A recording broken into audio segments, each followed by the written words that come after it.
UTEP Miner tweets us at 600 ESPN El Paso as we check our Twitter feed powered by Angry Owl Grill. I know you can't mention any names, Coach, but are we recruiting any big men for next year?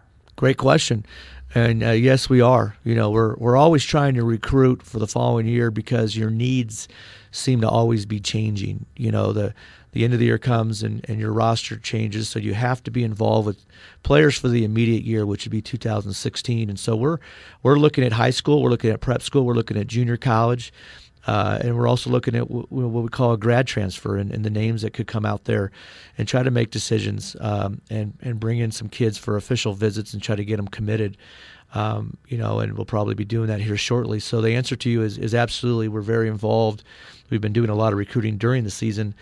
And we try to do a lot of recruiting when we travel. So when we go to different cities and play, we try to see the best players in those areas, whether they're seniors or juniors or sophomores, to help us continue to grow our list.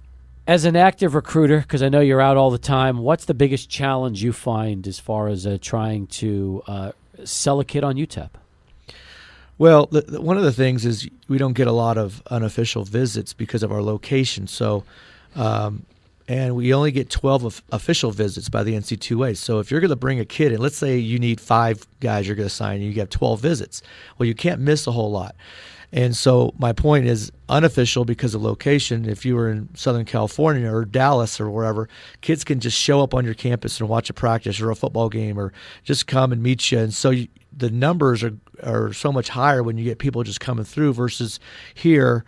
It has to be pretty much a paid official visit for them to do that. And we've had some kids that have paid their own way, to come on a short flight or a long drive or something like that. But over the course of time, it's just been one of those places where you're going to get kids, from distance. Recruiting is hard.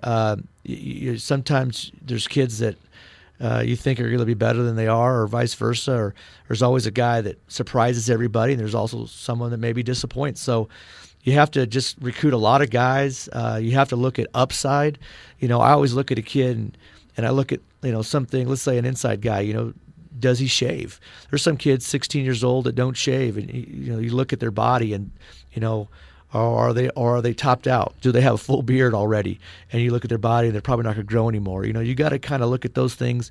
You have to kind of go back and look at the mistakes that have been made in your career and see how maybe that'll affect your opinion. And also the ones that have worked out, you look at and say, this kid's comparable to that. The biggest thing, I think, is just trying to find, toughness in kids that are very competitive, that no matter the style you decide to play, that winning is important to them. And we try to recruit kids from winning programs, kids that have been part of state championship teams. We think that's really, really important. And so all that put together, recruiting really, it just never ends because you're constantly, whether you're picking up a newspaper in the airport and seeing the stats of a game when you're changing planes in Dallas, or you're looking at a scouting service, or you're going off a lead of somebody you recommend, or you go see one kid and run into the other. You never know how it's going to work out. I've been on airplanes where, a 55-year-old woman that didn't know anything about basketball gave me a lead on a 7-footer in Canada because that was her neighbor, or just weird things that happen in recruiting because of relationships. And we get a lot of people calling us and telling us about kid, and we try to follow up on every one. And, hopefully, it leads to like, Lee Moore's, coming here, from Wallace Junior College, no one heard of, in Huntsville, Alabama. And he ends up being our leading scorer. And, so you just kind of, you never know, but you got to keep, they say an old saying is recruiting is like shaving. You got to do it every day, and if not, you're going to get behind and you're going to look like a bum. So we try to do, as good as we can every day and trying to stay in front of the players we